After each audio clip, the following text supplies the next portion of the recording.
Un jour, alors qu'elle étudiait à la bibliothèque, le téléphone de Shen Yao sonne. Dès qu'elle répond, un homme à l'autre bout du fil l'avertit que quelqu'un vient pour elle. Soudain, Shen Yao est entourée par 4 hommes en costume, et ces types n'ont pas l'air d'être là pour lui offrir des bonbons. Shen Yao se lève et court droit vers la porte, mais un agent bloque son chemin, l'obligeant à se diriger vers le couloir. Elle finit par trouver un placard, l'ouvre et s'y enferme pour échapper aux agents, mais maintenant, elle n'a nulle part où aller. Les agents commencent à essayer de défoncer la porte, et Shen Yao est terrifiée. Mais au moment où tout semble perdu, l'homme qui l'a appelé pour l'avertir lui dit de se retourner. Derrière elle, une masse d'énergie jaune flotte, et une main en sort pour l'attraper. Shen Yao ferme les yeux et attend l'inévitable. Au moment où les agents défoncent la porte, Shen Yao a déjà disparu. Elle a été emmenée par Wong, le guide qui l'a appelé pour l'avertir des agents. Il essaie donc de l'éloigner le plus possible d'eux, enchaînant les manœuvres de fuite. Cependant, les agents ont une arme secrète pour contrer les techniques de Wong, un pistolet. Wong est touché en plein vol, mais il est relativement indemne. Cependant, il ne pourra pas échapper aux agents dans cet état, alors il dépose Shen Yao et crée une barrière pour la protéger tout en se préparant au combat. Il saute du rebord, et dès qu'il atterrit, il assène un coup de poing à l'un des agents, un coup si puissant qu'il lui fait sûrement sentir les sons. Un autre agent se précipite pour l'attaquer, mais Wong le repousse tout en tenant en respect 2 autres agents.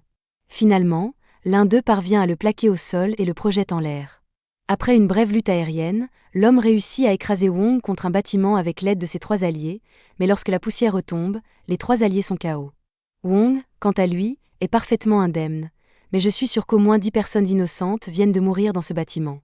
Wong a encore un agent en face de lui, alors il flotte hors du bâtiment et enlève sa veste, car les choses vont devenir sérieuses. L'agent en a assez de perdre du temps, alors il décide de tout donner et soulève un 2e bâtiment pour l'utiliser comme projectile. Les gens dans ce bâtiment auraient probablement préféré se faire porter pauvre aujourd'hui, car l'agent lance le bâtiment sur Wong. Mais sans même transpirer, Wong attrape le bâtiment avec ses pouvoirs, le brise en morceaux et renvoie les blocs vers l'agent. L'agent essaie de se défendre, mais Wong compresse simplement tous les blocs jusqu'à ce qu'une explosion massive se produise, envoyant Wong et l'agent dans une version miroir du monde. Wong est agacé que les choses aient tourné ainsi, car cela va lui causer beaucoup de problèmes, mais il doit d'abord régler le compte de l'agent. L'agent sort son pistolet et le pointe sur Wong, et je ne sais pas ce qu'il pense pouvoir faire avec une arme alors que Wong vient d'arrêter un bâtiment il y a 1 minute. Mais rien de tout cela n'a d'importance, car le pistolet ne fonctionne pas dans cette dimension, et de toute façon, Wong n'a plus de temps. L'énergie jaune commence à l'entourer, et en faisant cela, elle repousse l'agent dans l'eau. Le temps commence alors à rembobiner, et Wong espère que les choses pourront se passer différemment dans la prochaine boucle. Finalement, tout revient à la normale, et Shen Yao se réveille à son bureau dans la bibliothèque. Elle n'a aucun souvenir de ce qui vient de se passer, et elle trouve un jeune Wong debout à côté d'elle, lui demandant de l'aide car il ne comprend pas ses devoirs de maths. Des années passent, et maintenant tout le monde est à une soirée de lycée. Il joue à Jenga, et c'est au tour de Shen Yao de jouer, mais lorsqu'elle croise le regard de Wong, elle est troublée et fait tomber la tour. Selon les règles du jeu, celui qui fait tomber la tour doit révéler un secret, alors le groupe demande à Shen Yao de leur dire qui est son crush. Wong commence à sourire en entendant cela, alors ses camarades se moquent de lui, car il est impossible que Shen Yao puisse aimer un PNJ aussi ordinaire que lui. Mais à la surprise générale, y compris celle de Wong, Shen Yao avoue qu'elle l'aime vraiment, et elle précise bien qu'elle ne plaisante pas, car elle l'aime depuis le jour où ils se sont rencontrés au collège.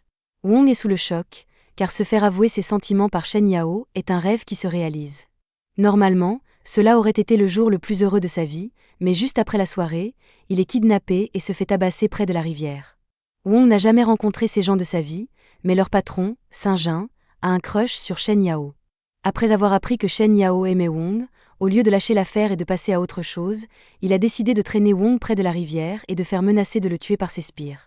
Wong reconnaît Saint-Jean comme le chef d'un gang notoire, et il se souvient aussi avoir entendu que Saint-Jean harcelait constamment Shen Yao. Il comprend donc ce qui se passe, mais il ne peut rien faire contre autant d'adversaires. Saint-Jean appelle alors Shen Yao via la vidéo sur le téléphone de Wong et lui montre l'état pitoyable de son crush. Shen Yao est horrifié de voir ce que Saint-Jean a fait à Wong, alors Wong crie à Saint-Jean de la laisser en dehors de tout ça, car il ne veut pas qu'elle s'inquiète pour lui. Mais Saint-Jean est bien décidé à faire regarder Shen Yao l'humiliation de Wong. Il lui dit qu'il est un vrai loser et qu'il n'a pas le droit de sortir avec quelqu'un d'aussi parfait que Shen Yao.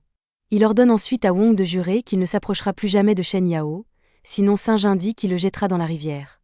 Wong pourrait choisir la solution facile et jurer qu'il ne parlera plus à Shen Yao, mais Wong ne la trahira jamais, Alors à la place, il donne un coup de tête à celui qui le tient. Pour rendre justice à Wong, c'était un sacré coup de tête. Mais malheureusement pour lui, c'était tellement puissant que le type qui le tenait l'a lâché par accident, et Wong finit par tomber dans la rivière.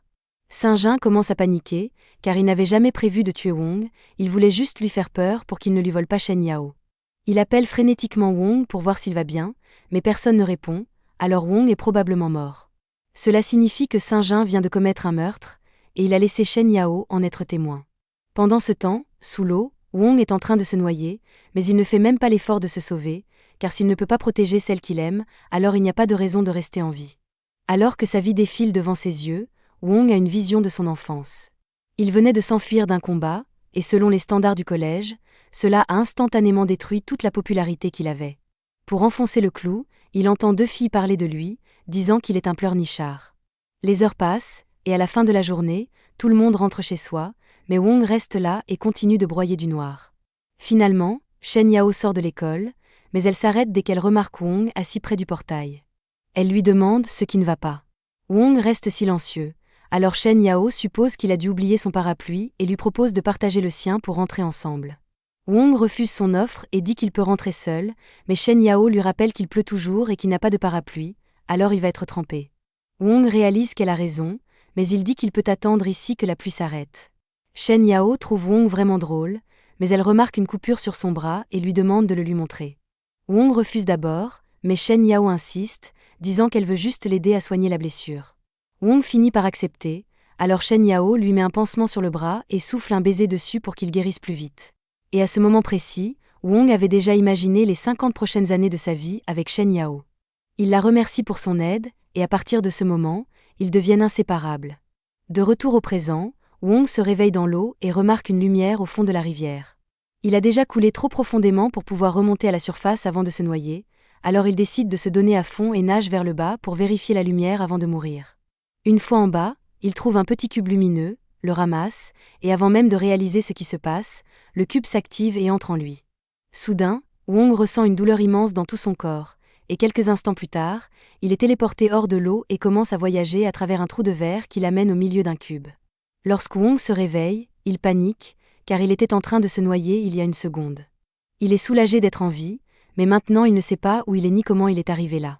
C'est alors qu'un système apparaît devant lui et annonce que Wong a le pouvoir de dessiner un rayon de 15 mètres autour de lui, et dans cette zone, il peut se téléporter instantanément à n'importe quel endroit. Rien de tout cela n'a de sens pour Wong, car il ne croit pas à la téléportation, mais à l'instant suivant, il est téléporté contre son gré. Il apparaît dans le ciel au-dessus du canal, et Wong panique à nouveau car il est très haut et craint de tomber, mais en réalité, il flotte, donc il est en sécurité. Une fois calmé, il regarde en bas et réalise que Saint-Jean est désespérément en train de le chercher dans l'eau, car il craint d'avoir tué Wong. Il trouve ça plutôt amusant, mais quelques secondes plus tard, il est téléporté à un nouvel endroit. Saint-Jean a le sentiment que quelqu'un l'observait depuis le ciel, alors il demande à ses subordonnés s'ils ont entendu quelque chose, mais il pense que Saint-Jean a dû halluciner, alors il leur dit de continuer à chercher Wong. Pendant ce temps, Wong se retrouve téléporté dans une salle de classe vide de son école, et il est maintenant sûr qu'il peut vraiment se téléporter, mais il ne comprend pas comment il a obtenu ce pouvoir. Soudain, le système parle et dit à Wong qu'il vient d'activer en continu son pouvoir de téléportation. Wong panique et craint de devenir fou, car il entend des voix dans sa tête, mais le système le corrige. Il est en fait dans le corps de Wong, pas dans sa tête. Ce n'est toujours pas très rassurant, alors Wong lui dit de sortir de son corps, mais le système l'ignore et l'avertit que quelqu'un approche. Un membre du personnel marche vers la salle de classe car il a entendu un bizarre provenant de l'intérieur, mais lorsqu'il ouvre la porte, il ne voit qu'une salle de classe vide avec une flaque d'eau sur le sol. Wong a réussi à rentrer chez lui, alors il décide de prendre une douche pour se détendre. Une fois la douche terminée, il sort son téléphone, et bizarrement, il fonctionne encore même s'il était au fond de la rivière avec lui. La première chose qu'il fait est d'appeler Shen Yao pour lui dire qu'il est en vie, et dès que Shen Yao répond, elle commence à lui demander frénétiquement s'il va bien. Il lui dit qu'il va bien, mais elle pense que Saint-Jean est allé trop loin, alors elle demande à Wong s'il devrait le dénoncer à la police. Honnêtement, Shen Yao aurait dû appeler la police dès qu'elle a vu Wong tomber du pont, mais Wong lui dit que ce n'est pas nécessaire. Il a réussi à s'échapper sans que Saint-Jean ne le repère, donc pour l'instant, il est probablement encore en train de chercher son corps dans la rivière et de s'inquiéter de la prison qui l'attend. Bref, il s'est passé beaucoup de choses aujourd'hui, alors Wong lui dit de se reposer pour aujourd'hui et raccroche. Il s'allonge ensuite sur son lit et se demande ce qu'il va faire de son système, car personne ne le croirait même s'il leur en parlait. Soudain, le système réapparaît et demande à Wong s'il s'est calmé. Wong lui demande pourquoi il continue de le suivre, mais le système lui rappelle qu'il fait partie de son corps maintenant, donc Wong ne peut pas s'en débarrasser. Le système active alors le cube, et Wong est à nouveau aspiré à l'intérieur. Le système explique qu'il a établi une connexion avec le corps de Wong, donc en d'autres termes, Wong est coincé avec lui pour toujours. Cela fait de lui l'utilisateur du système universel du cube Héraclite, et par extension, le maître du système. Wong ne comprend toujours pas tout, alors il demande au système où il se trouve, et celui-ci explique que c'est un espace macro à l'intérieur du cube, et bien que le cube ne mesure que 3 cm, il contient bien plus d'espace à l'intérieur. Wong sait que le système dit la vérité, alors il lui demande pourquoi il s'embête à aider quelqu'un comme lui, et le système lui répond que c'est parce qu'il veut réaliser son rêve, et ce rêve est de devenir le roi du monde. Wang essaie de s'exercer à la téléportation avec le système, mais il manque rapidement d'énergie et manque de tomber du haut d'un immeuble. Le système lui indique que ses réserves d'énergie sont presque épuisées et qu'il va devoir limiter la téléportation à 1 fois par minute. Wang décide d'interrompre l'entraînement à la téléportation pour l'instant, car il serait dommage qu'il manque d'énergie à 1000 pieds d'altitude. Le système lui indique qu'il existe un moyen plus sûr de s'entraîner car, en théorie, il devrait pouvoir utiliser ses pouvoirs pour voir tout ce qui se trouve dans un rayon de 15. Wang décide d'essayer et, grâce à son nouveau pouvoir, il peut voir sa chambre à coucher, un couple au lit et l'une de ses voisines dans son bain. Comme il ne se sent pas à l'aise, Wang cesse d'utiliser son pouvoir sur son immeuble et essaie plutôt de scanner le jardin, mais il est effrayé lorsqu'un chat le regarde dans les yeux. Wang finit par tomber à genoux, et le système l'avertit que s'il continue à utiliser ses améliorations sensorielles et de téléportation, il sera à court d'énergie. Pour un débutant, Wang est plutôt doué pour contrôler ses pouvoirs, mais son corps n'est pas habitué à brûler autant d'énergie, et il finit par s'évanouir. Quelques heures plus tard, Wang se réveille dans son lit et se rend compte qu'il en a peut-être trop fait avec l'entraînement de la nuit dernière, il sera donc plus prudent à partir de maintenant. Le système a ramené Wang dans sa chambre après son évanouissement, car il a besoin de beaucoup de repos. Wang se rend soudain compte qu'il n'entend plus la voix du système dans sa tête et demande ce qui se passe. Le système explique que rester lié au corps de Wang consomme de l'énergie et qu'il ne peut pas laisser Wang mourir d'épuisement énergétique, car il disparaîtrait lui aussi. Cela semble logique à Wang, mais il a encore du mal à croire qu'il a maintenant des super-pouvoirs. Il essaie de trouver des informations sur le cube sur Internet, mais malheureusement, il n'y a pas d'Indien avec un tutoriel, alors il va devoir se débrouiller tout seul. C'est alors qu'il reçoit un message de Shen Yao, qui lui demande s'il veut déjeuner avec elle demain. Wang est d'abord excité, mais il se souvient de ce que Saint-Jean lui a fait, et il jure qu'il le lui fera regretter, mais pas tout de suite, car il manque encore d'énergie bien trop rapidement. Il demande au système s'il y a un moyen d'augmenter sa force. Le système lui répond qu'il existe une fonction d'amélioration automatique intégrée, et qu'en absorbant une gemme d'énergie, Wang peut devenir plus fort. Wang s'enthousiasme et demande de quel type de gemme il a besoin pour l'amélioration, et le système lui dit qu'il peut utiliser des pierres. En théorie, n'importe quel caillou peut contenir de l'énergie, mais il aurait plus de chances d'utiliser des pierres comme la charismatite sur l'étagère ou la bague en diamant inestimable de sa mère. Wang ne peut pas se permettre d'utiliser des pierres aussi chères dans le système, mais le système lui dit qu'il n'a pas à s'inquiéter parce qu'elles n'ont pas assez d'énergie. Cependant, le système a réussi à trouver une gemme à l'extérieur qui devrait avoir assez d'énergie pour lui donner une amélioration décente. Wang demande où elle se trouve, et le système lui répond qu'elle est dans le jardin du rez-de-chaussée. Wang ne perd donc pas de temps et se téléporte en bas avec une pelle à la main. Il demande ensuite où il doit commencer à creuser, mais le système l'encourage à essayer de le trouver par lui-même grâce à son sens de l'espace. Cela vaut la peine d'essayer, alors Wang ferme les yeux et commence à balayer la zone. Il finit par trouver quelque chose près de l'arbre, s'y rend et creuse. Il a du mal à croire que ce rocher renferme vraiment de l'énergie, car il ressemble à un simple caillou orange vif, mais le système lui assure qu'il peut être utilisé pour sa mise à niveau. Wang demande ce qu'il doit faire ensuite, et le système lui dit de placer la pierre précieuse dans son cube intérieur. Wang entre dans l'espace du cube et tient la pierre contre le mur, et quelques secondes plus tard, elle est absorbée. Il est surpris que cela ait fonctionné, et il commence déjà à sentir l'énergie pénétrer dans son corps. Le système explique que le pouvoir de la pierre a augmenté la force de Wang de 2 et son endurance de 1, et que s'il continue à absorber des pierres de puissance, il pourra améliorer considérablement sa capacité de combat. Le lendemain matin, le réveil de Wang sonne et il sort du lit, mais il est encore endormi parce qu'il a passé toute la nuit à chercher des pierres de puissance. Il se souvient soudain qu'il doit aller à l'école aujourd'hui. Il se dépêche donc de se préparer et se rend à sa classe quelques minutes plus tard. Dès qu'il arrive, Shen Yao commence à lui demander des explications sur tout ce qui s'est passé la nuit dernière. Mais elle se rend compte que tout le monde en classe la regarde, et qu'ils se souviennent encore qu'elle a avoué aimer Wang, alors il commence à la taquiner à ce sujet. Juste à ce moment-là, il y a de l'agitation à la porte d'entrée parce que Saint-Jean vient d'arriver, et la première chose qu'il a faite après son arrivée a été d'ordonner à l'un de ses subordonnés de donner un coup de pied dans le corps d'un homme au hasard. Saint-Jean s'est clairement introduit dans l'école parce qu'il en a après Wang. Shen Yao est donc inquiète, mais Wang lui dit de se calmer et de retourner à sa place pour l'instant. Saint-Jean a entendu dire que Wang était toujours en vie, alors il se rend devant la classe et exige de savoir où il est. Dès qu'il prononce le nom de Wang, tous les élèves le regardent parce qu'ils sont tous des mouchards. Wang essaie d'ignorer le problème dans l'espoir que Saint-Jean abandonne et s'en aille, mais il a déjà repéré Wang et commence à monter les escaliers pour le rejoindre. Il ne semble pas que Wang puisse s'en sortir sans se battre, mais grâce à ses nouveaux pouvoirs, il devrait pouvoir le maîtriser. Pour s'en assurer, il demande au système s'il a de bonnes chances de gagner, et le système lui répond que ce sera une victoire facile parce que la puissance de combat moyenne des gens ici est de 5, et que la puissance de combat actuelle de Wang est de 22. Tout à coup, Shen Yao tente de convaincre Saint-Jean de ne pas le faire parce qu'elle ne veut pas que Wang soit blessé, mais Saint-Jean s'approche d'elle et commence à parler de Wang comme d'une merde. Shen Yao dit à Saint-Jean de partir, mais Wang en a assez de ce manque de respect. Il se lève et s'excuse auprès de Shen Yao d'avoir laissé Saint-Jean la harceler si longtemps, mais il dit qu'il va s'occuper de lui maintenant. Saint-Jean est vexé que Wang pense qu'il peut s'occuper de lui, il l'attrape par le col et menace de le tuer. Mais Wang lui saisit le bras et le serre si fort que Saint-Jean reconsidère momentanément ses décisions. Wang dit à Saint-Jean que s'il continue à les harceler, lui et Shen Yao, il n'aura d'autre choix que de le lui faire regretter. Saint-Jean essaie toujours de comprendre quel stéroïde Wang a pris pour avoir autant de force, mais tout à coup, le professeur de la classe arrive et dit à Saint-Jean et à ses hommes de sortir parce qu'ils ne font pas partie de cette classe. Saint-Jean ne veut pas que le professeur appelle la police, alors il accepte de partir, mais avant, il chuchote à l'oreille de Wang et lui dit de venir sur le terrain de basket de North si ce soir s'il ne veut pas que Shen Yao soit blessé. Saint-Jean s'en va et Shen Yao demande à Wang de lui dire ce que Saint-Jean lui a chuchoté à l'oreille, mais Wang lui répond que ce n'est pas important. Par coïncidence, il dit qu'il a soudain mal à la tête et qu'il devra peut-être sécher les cours aujourd'hui. Pendant ce temps, sur le terrain de basket, Saint-Jean n'arrive toujours pas à comprendre comment Wang est devenu assez fort pour lui laisser des bleus sur le poignet, mais il pense que c'est un coup de chance parce qu'il n'a jamais fait autant de sport, et il jure qu'il fera payer Wang pour l'avoir humilié de la sorte. Un peu plus tard, Wang arrive au terrain de basket et demande où se trouve Saint-Jean. Il trouve Saint-Jean assis en haut des gradins, et Saint-Jean rit parce que Wang ne peut plus s'échapper.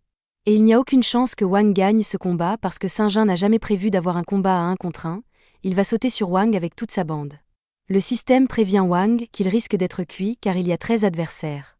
Toujours confiant dans ses pouvoirs, Wang demande au système quelles sont ses chances de gagner, et à sa grande horreur, le système lui dit qu'il n'a que 20% de chances de gagner. Wang n'a soudain plus confiance en lui et Saint-Jean s'en aperçoit, ce qui l'amène à se moquer encore plus de lui.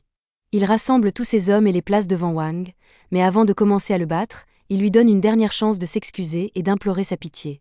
Cependant, Wang commence à insulter Saint-Jean et son gang de North City parce qu'ils sont trop effrayés pour le combattre en 1 contre 1. Saint-Jean le sait, mais il ne peut pas laisser passer cette insulte et s'apprête à frapper Wang. Mais avant qu'il ne le fasse, l'un de ses hommes s'avance et dit qu'il combattra Wang pour Saint-Jean. Kong est le plus fort combattant du gang de Saint-Jean, et tout le monde est convaincu que Wang n'a aucune chance contre lui. Même Wang n'est pas sûr de pouvoir l'affronter, alors il demande au système d'analyser la puissance de combat de Kong, mais elle n'est que de 10. Alors il ne devrait pas être trop difficile à battre. Kong ramasse un ballon de basket et s'apprête à le lancer sur Wang, mais le système l'avertit et il esquive à temps.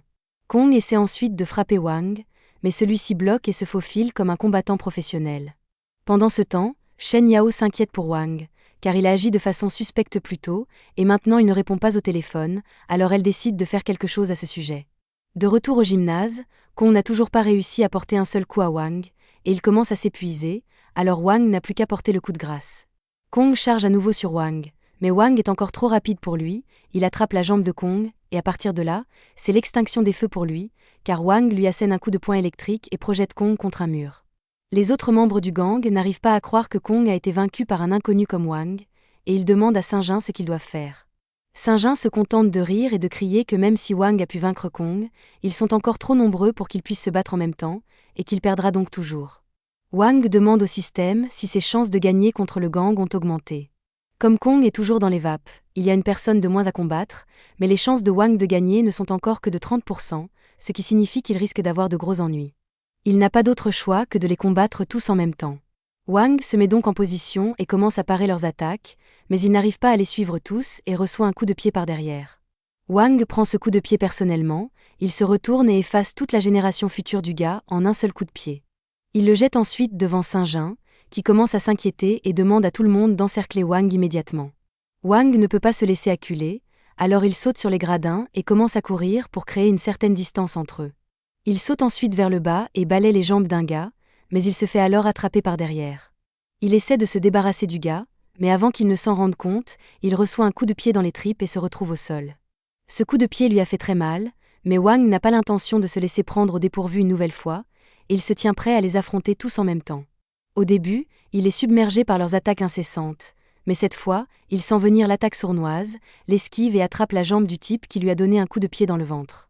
Il fait ensuite pivoter le gars et le projette directement dans le visage de Saint-Jean, qui commence enfin à réaliser à quel point la force de Wang est terrifiante.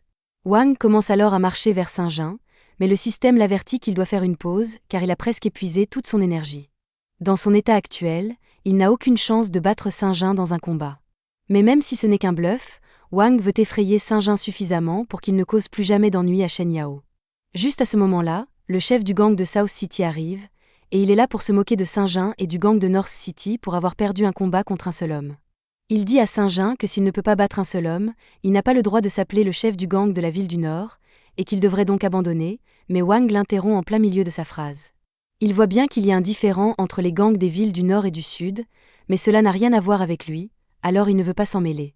Cependant, bien que Yuan n'ait jamais rencontré Wang auparavant et qu'il n'ait aucune idée de la raison pour laquelle il se battait contre Saint-Jean, il décide d'envoyer ses subordonnés le battre juste pour prouver qu'il a raison. Le système prévient Wang qu'il n'a aucune chance de les battre dans un combat frontal avec son niveau d'énergie actuel, et qu'il doit donc prendre ses jambes à son cou. Wang demande au système de le téléporter, mais comme il est à court d'énergie, il doit attendre le temps de recharge, alors il continue de courir jusqu'à ce qu'il arrive sur le côté de l'escalier. Le temps de recharge étant écoulé, il peut enfin se téléporter à nouveau, et la première chose qu'il fait est d'éteindre toutes les lumières. Alors que tout le monde tâtonne dans le noir, Wang se téléporte derrière eux, et après avoir fixé Yuan droit dans les yeux, le plaque au sol. Il passe ensuite à tabac tous les membres du gang de Yuan. Lorsque les lumières se rallument, Wang est le seul à rester debout, et Saint-Jean est encore plus terrifié par lui. Tout à coup, ils entendent un homme crier à l'extérieur du gymnase, et il semble que Shen Yao ait appelé les flics parce qu'elle s'inquiétait pour Wang. Les policiers tentent de franchir les portes verrouillées et Shen Yao leur demande de se dépêcher, car son ami est peut-être en danger à l'intérieur. Wang ne pourra pas sortir du bâtiment sans se faire repérer, et il ne veut pas avoir d'ennui pour s'être battu, alors il doit trouver quelque chose rapidement. Il regarde Saint-Jean et se téléporte devant lui. Saint-Jean se met alors à genoux et commence à implorer son pardon. Cela donne une bonne idée à Wang, qui dit qu'il pardonnera à Saint-Jean, mais à une seule condition. Alors que la police parvient enfin à ouvrir la porte, elle voit Saint-Jean tenir Wang par le col et faire semblant de le frapper. Saint-Jean et Yuan finissent par avoir des ennuis pour avoir déclenché une bagarre de groupe dans le gymnase, mais Wang s'en tire à bon compte parce qu'il a convaincu les policiers qu'il n'était qu'un spectateur innocent qui s'est retrouvé pris entre deux feux. Il a également fait promettre à Saint-Jean de ne plus jamais ennuyer Shen Yao, ce qui résout le problème. Mais ce combat a fait comprendre à Wang qu'il y a des limites à son pouvoir, et qu'il doit donc devenir plus fort dès que possible, et pour cela, il doit trouver d'autres gemmes de pouvoir. Il se rend dans une bijouterie, mais il se rend vite compte qu'il n'a pas les moyens de se les offrir et qu'il ne veut pas non plus les voler. Il envisage brièvement d'avoir une sugar mama pour pouvoir acheter les gemmes, mais cela n'en vaut pas la peine, alors Wang décide de partir à la recherche de gemmes de puissance dans la nature. Il s'équipe et se rend dans la chaîne de montagnes la plus proche pour commencer à chercher des gemmes. Il en trouve quelques-unes, mais l'une d'entre elles se trouve sous un rocher géant, une autre au fond d'un lac et une autre encore à 15 mètres sous terre, si bien qu'il est impossible pour Wang de l'atteindre par ses propres moyens. À ce moment-là, le système avertit Wang qu'il vient de localiser une grotte souterraine contenant une grande quantité d'énergie sous forme de pierres de puissance.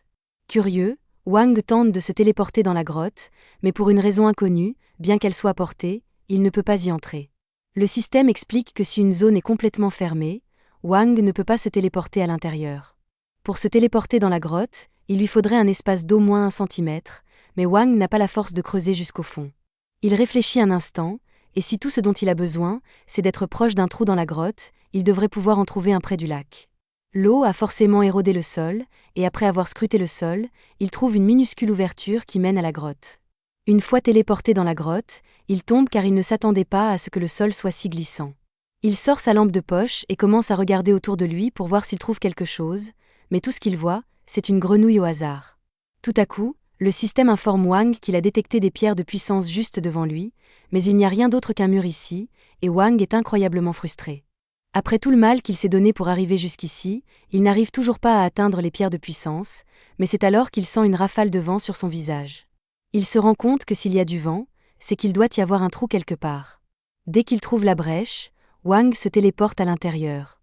Après s'être téléporté à travers la brèche, Wang se retrouve dans une toute nouvelle section de la grotte. Il fait quelques pas en avant, mais il n'a pas fait attention et il manque de tomber du bord d'une falaise. Heureusement, il réussit à se sauver, mais il n'a plus de lampe de poche. Il décide de faire une pause et d'essayer de repérer les gemmes avant de faire quoi que ce soit d'autre, mais il s'avère que Wang n'est pas seul ici. Il parvient à localiser les gemmes dans un groupe de l'autre côté de la grotte, mais alors qu'il essaie de trouver un moyen de s'y rendre car elles sont hors de portée de sa téléportation, un serpent géant se faufile derrière lui. Au moment où le serpent s'apprête à le dévorer, Wang décide de se téléporter de rocher en rocher jusqu'à ce qu'il atteigne les gemmes, ce qui lui permet de se téléporter avant que le serpent ne le morde. Il n'a toujours pas réalisé qu'il y avait un serpent dans ce tunnel, alors il décide de marcher le reste du chemin en attendant la fin du temps de recharge de sa téléportation. Il finit par s'approcher suffisamment pour que le système identifie 12 pierres de pouvoir différentes, ce qui réjouit Wang, mais il sera difficile de les atteindre car les plateformes près des pierres de pouvoir sont très étroites. Il ne sait toujours pas que le serpent essaie de le manger, et il ne veut pas risquer de faire une chute mortelle, alors il hésite à se téléporter. Mais il n'y a pas d'autre moyen, et juste avant que le serpent ne le morde, Wang se téléporte et s'accroche à un rocher pour survivre. Maintenant qu'il est assez proche des pierres de pouvoir, Wang s'attache à une corde pour sa sécurité et commence à les extraire. Mais lorsqu'il essaie de récupérer la deuxième, sa main glisse et il la laisse tomber accidentellement au fond de la grotte. Il ne peut pas se permettre de perdre cette gemme, alors il essaie d'utiliser son sens de l'espace pour la localiser, mais à sa grande horreur, il sent quelque chose d'énorme juste à côté de lui. Alors que le serpent tente de le mordre, Wang glisse et tombe du bord du pilier, et le serpent plonge à sa poursuite. Heureusement, la corde autour de la taille de Wang l'empêche de tomber, le serpent le manque et tombe dans l'eau. Cependant, quelques instants plus tard, la corde se rompt et Wang tombe également dans l'eau. Il risque maintenant de se noyer, mais le serpent essaie toujours de le manger. Wang saisit alors sa pelle et tente d'éloigner le serpent, mais la pelle ne fait absolument rien, et Wang se fait capturer par le serpent, qui commence à lui arracher la vie. Wang demande au système de le téléporter dans la dimension du cube, mais le système lui dit qu'il ne peut pas le faire tant que le serpent le retient. Dans un ultime effort, Wang plante la pelle dans le serpent pour qu'il le libère. Le serpent le libère, mais Wang est déjà dans les vapes à cause du manque d'air, et le système le téléporte automatiquement dans la dimension du cube. Une fois que Wang a repris conscience, il dit au système qu'il va fusionner avec toutes les gemmes qu'il vient de collecter. C'est une option, mais le système informe Wang qu'il y a une meilleure façon de procéder. Il possède actuellement 11 gemmes de puissance élémentaire, mais elles peuvent être synthétisées en une gemme de puissance avancée, et une gemme de puissance avancée lui confère beaucoup plus de puissance. Wang veut évidemment une gemme de puissance avancée, mais le système lui dit qu'il faudra 4 jours pour synthétiser les gemmes en une gemme de puissance avancée. Comme ils n'ont pas ce temps, le système dit à Wang qu'il peut synthétiser 9 gemmes et en utiliser 2 tout de suite pour combattre le serpent. Une fois qu'il a fini d'absorber les 2 gemmes élémentaires, Wang se téléporte à nouveau hors du cube, et le serpent l'attaque à nouveau immédiatement. Mais cette fois, Wang bloque facilement l'attaque et tue le serpent instantanément. Wang est honnêtement déçu que le combat ait été si facile, car il s'attendait à un défi plus important, mais il est tout de même reconnaissant de cette victoire facile. Il entre dans l'eau pour jeter un coup d'œil au cadavre du serpent, mais à sa grande surprise, il y trouve une autre gemme de puissance, et celle-ci est vraiment très belle, alors Wang a une bonne idée de ce qu'il va en faire.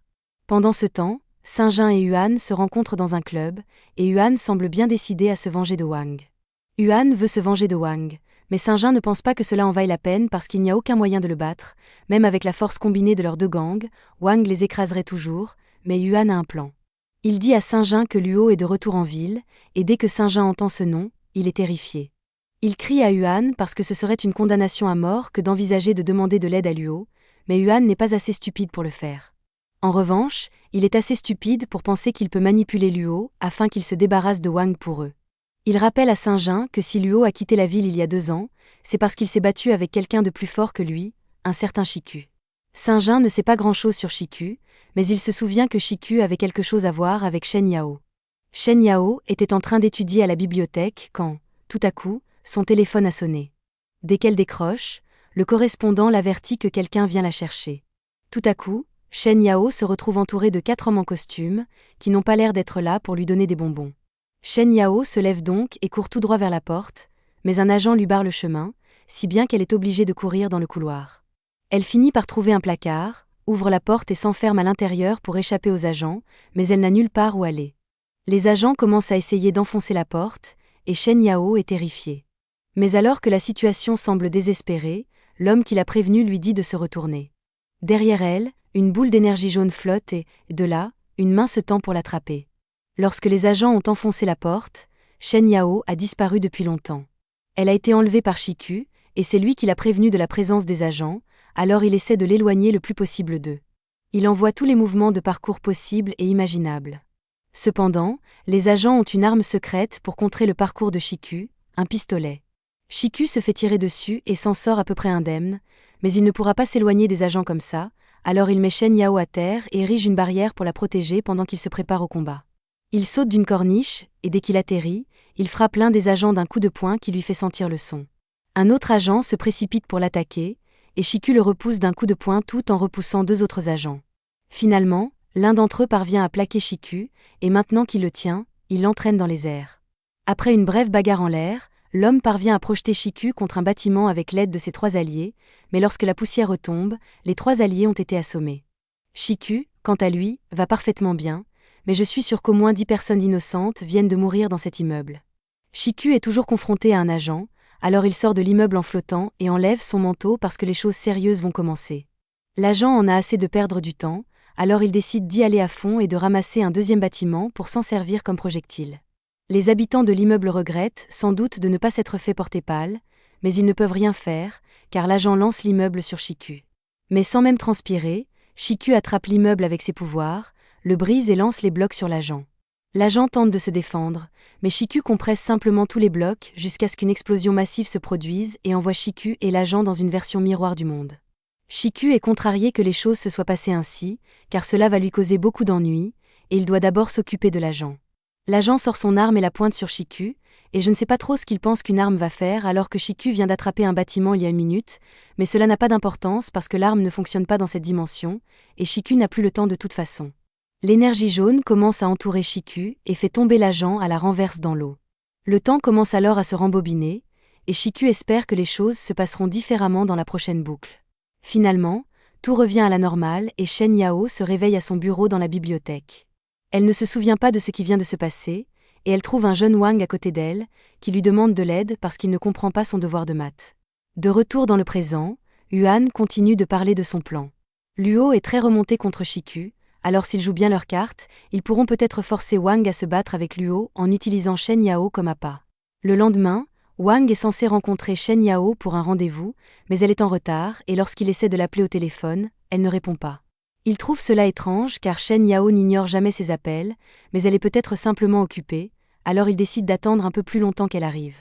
Cependant, il finit par entendre quelqu'un parler d'un incident qui s'est produit dans le complexe d'appartements où Shen Yao habite, et Wang a un mauvais pressentiment à ce sujet, alors il part en courant pour aller voir Shen Yao.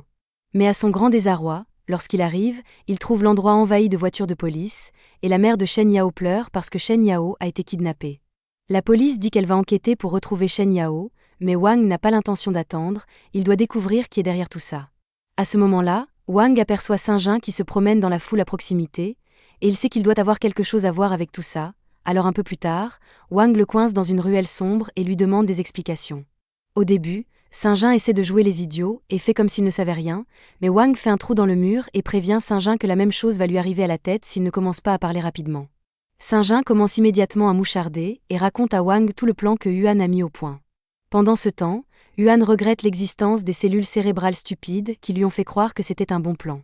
Luo a déjà compris que Yuan essayait de se servir de lui, et il déteste être manipulé, mais il déteste aussi Shiku, alors si le plan de Yuan permet d'attirer Shiku, il va jouer le jeu. Mais cela ne veut pas dire qu'il a pardonné à Yuan, donc Luo joue actuellement au golf avec la bouche de Yuan. Shen Yao est actuellement attachée dans un coin de la pièce, et elle est terrifiée après avoir vu ce que Luo vient de faire à Yuan, alors elle essaie d'éviter le contact visuel, mais il s'approche directement d'elle. Il lui dit qu'il va lui poser quelques questions et qu'elle n'a pas intérêt à lui mentir, car il n'hésitera pas à lui refaire le visage comme il a fait avec Yuan. Il lui demande quelle est sa relation avec Shiku, mais Shen Yao n'a jamais entendu parler de lui. Luo ne la croit pas parce qu'il existe des archives montrant que Shiku a risqué sa vie contre des hommes extraordinaires juste pour la sauver, il est donc impossible qu'elle ne sache pas qui il est. Il est possible que Shiku l'ait sauvé sans lui révéler sa véritable identité, et qu'elle ne sache donc pas qui il est. Mais Shiku sait certainement qui est Shen Yao, et il semble tenir beaucoup à elle, il est donc étrange qu'il ne se soit pas encore montré pour la sauver alors qu'elle a été kidnappée. Et même si Shiku se présente, le majordome n'est pas sûr que Luo puisse gagner contre lui avec ses forces actuelles. Luo pense que c'est absurde, car il a dépensé beaucoup d'argent pour engager des combattants professionnels afin de se venger. Mais même ainsi, ils ne connaissent pas la force réelle de Shiku, et le majordome n'est pas sûr de pouvoir gagner contre lui. Et ce n'est peut-être pas une bonne décision de tuer ou même de blesser Shen Yao, tant qu'ils n'ont pas de plan pour s'occuper de Shiku. Luo comprend ce qu'il dit, il se calme et accepte de laisser Shen Yao tranquille pour l'instant et quitte la pièce. Pendant ce temps, Saint-Jean vient d'expliquer comment Yuan a convaincu Luo de kidnapper Shen Yao en raison de ses liens avec Shiku. Wang ne comprend rien et demande à Saint-Jean qui est ce Shiku et pourquoi Luo pense qu'il peut utiliser Shen Yao pour l'attirer. Saint-Jean rappelle à Wang l'incident qui est arrivé à Shen Yao il y a plusieurs années, lorsqu'elle a failli être kidnappée. La légende veut qu'un bon samaritain l'ait sauvée, mais en réalité, cet homme était Shiku. Depuis ce jour, de nombreuses personnes ont essayé de le retrouver. Une nonne y est parvenue, car Shiku ne laisse jamais de traces de sa présence derrière lui, sauf une fois où il s'est présenté et a cassé 2 doigts de Luo. Depuis ce jour, Luo veut absolument retrouver Shiku pour se venger. Yuan a décidé d'utiliser cette situation à son avantage et a donné des informations à Luo pour qu'il kidnappe Shen Yao. Mais pour être clair, Saint-Jean était contre le plan depuis le début, il n'a donc rien à voir avec cela. Wang en a assez entendu, il est donc prêt à aller sauver Shen Yao, et comme Saint-Jean n'était pas impliqué, Wang va le laisser partir. Wang finit par arriver sur le site de construction où Shen Yao est détenu, mais alors qu'il s'approche, le système l'avertit qu'il y a 7 puissants artistes martiaux à l'intérieur. Wang se rend compte que cela pourrait être gênant, alors il demande au système s'il a déjà fini de traiter la gemme avancée, mais il lui faudra encore 30 minutes pour la synthétiser. Wang pourrait attendre d'avoir augmenté sa puissance, mais il ne sait pas si Shen Yao est en sécurité, il ne peut donc pas se permettre de perdre du temps. Alors qu'il se dirige vers le bâtiment, Luo et son équipe le repèrent, et même si Wang n'est pas Shiku, Luo pense qu'il sera amusant de le tourmenter, alors il ordonne à ses artistes martiaux de s'occuper de lui. Mais ils ne peuvent le combattre qu'un par un, car sauter sur lui d'un seul coup ne serait pas drôle à regarder. Wang s'approche de la porte d'entrée et s'apprête à forcer la serrure pour entrer, mais il est arrêté par Pablo, un adepte des arts martiaux. Il prévient Wang que la serrure est renforcée par une barrière surnaturelle, et que s'il tente de la forcer, il subira un choc en retour et mourra. Dans ce cas, Wang lui demande de lui remettre la clé de la serrure, mais Pablo ne peut pas le faire. Il a reçu l'ordre de tuer quiconque tente de monter à l'étage, il donne donc à Wang une chance de faire marche arrière et de rentrer chez lui. Cependant, Wang n'a pas l'intention d'abandonner Shen Yao, et si Pablo essaie de se mettre en travers de son chemin, Wang devra le battre. Selon le système, Pablo a un niveau de puissance de 52, et le niveau de puissance de Wang n'est que de 50. Pablo donne le premier coup de poing, qui aurait pu être fatal, mais Wang parvient à esquiver à temps et lui envoie un coup de pied au visage. Cependant, il ne subit aucun dommage. Pablo est plus fort et plus résistant que Wang, donc même si Wang est un peu plus rapide que lui, il ne pourra pas porter de coup décisif avec ses poings. Mais Wang se rend compte qu'il s'agit d'un combat de rue et, alors que l'homme le charge à nouveau, il téléporte un marteau à proximité dans sa main et lui ouvre le crâne avec. Pendant que Pablo fait une sieste potentiellement permanente, Wang prend la clé et se rend à l'étage suivant. Alors qu'il monte les escaliers en courant, le système l'avertit que le prochain combattant a un niveau de puissance de 75, mais Wang n'hésite pas et se précipite dans la pièce. Dès qu'il entre, il se rend compte que toutes les lumières sont éteintes et que la pièce est plongée dans le noir. L'artiste martial de cet étage, Li, est un assassin qui maîtrise la technique d'effacement de sa présence dans les endroits sombres. Tous ses points de stats sont consacrés à la furtivité, ce qui lui permet de s'approcher discrètement de Wang et de le tuer avant qu'il ne se rende compte de ce qui se passe.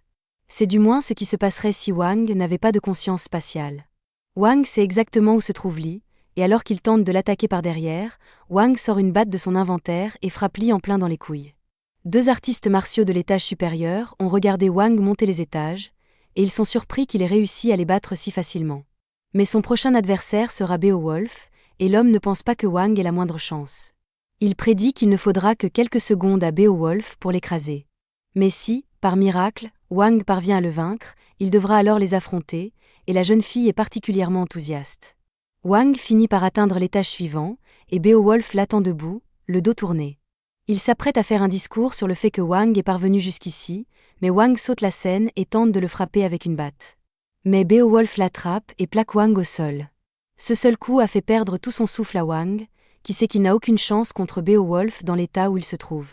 Mais heureusement, le système l'informe que la gemme avancée est presque entièrement traitée, et qu'il lui suffit de survivre 1 minute pour bénéficier d'une augmentation de ses statistiques. Oui, cela va être beaucoup plus difficile qu'il ne le pensait, car Beowulf est en train de faire des combos sur Wang, et il ne peut rien y faire. Wang tente de donner un coup de pied à Beowulf, mais s'approcher de lui était une erreur car Beowulf attrape la jambe de Wang, lui brise le bras, puis le frappe directement à travers un pilier. Wang serait mort à l'heure qu'il est, mais 1 minute s'est écoulée et le système commence à intégrer le pouvoir de la gemme avancée. Cela guérit le corps de Wang et augmente toutes ses statistiques. Il est donc prêt à reprendre le combat, mais cette fois, la balance penche en sa faveur. Comme Wang est de nouveau sur pied, Beowulf se prépare à un nouveau round de combat, mais d'un seul coup de poing, Wang l'envoie voler à l'autre bout de la pièce. Ce coup de poing pousse Beowulf à remettre en question tout ce pourquoi il a travaillé, car il n'arrive pas à croire qu'un guerrier de niveau c'est comme lui puisse perdre face à un gamin. Mais ce gamin aléatoire le frappe avec un éclair noir et le fait passer à travers le mur. Luo a regardé tout ce qui se passait sur les caméras et il est furieux que les artistes martiaux hautement qualifiés qu'il a payés perdent contre un gamin dont il n'a jamais entendu parler. Il aurait peut-être mieux valu qu'il saute sur Wang, mais le majordome l'assure que les 2 prochains artistes martiaux le vaincront à coup sûr. Ils font partie de l'Alliance des arts martiaux Millions, et on peut dire qu'ils sont de vrais professionnels. Les Millions Stones sont une force avec laquelle il faut compter. Cette fille est encore plus terrifiante que lui. Depuis qu'elle est arrivée ici, elle porte un bracelet de restriction pour limiter ses pouvoirs. Et si elle l'enlevait, il n'y aurait aucune idée de l'ampleur des dégâts qu'elle pourrait causer. Wang est en train de monter l'escalier pour atteindre l'étage suivant, mais le système l'avertit que son rythme cardiaque monte en flèche et qu'il est en proie à un stress psychologique important. Wang en est bien conscient, et il est stressé parce qu'il peut sentir l'aura terrifiante qui émane des personnes de l'étage suivant, mais quoi qu'il arrive, il doit continuer à avancer pour sauver Shen Yao. C'est la fin de l'épisode 5. Abonnez-vous pour ne pas manquer le prochain.